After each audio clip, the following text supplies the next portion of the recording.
जो तुम ना मेरी बाहों में, मैं तो सो नहीं सकता, खुदा ने तुझको दी।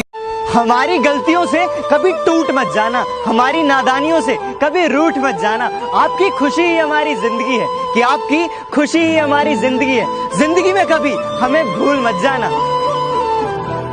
रोज रोज स्टेटस बदलने से जिंदगी नहीं बदलती।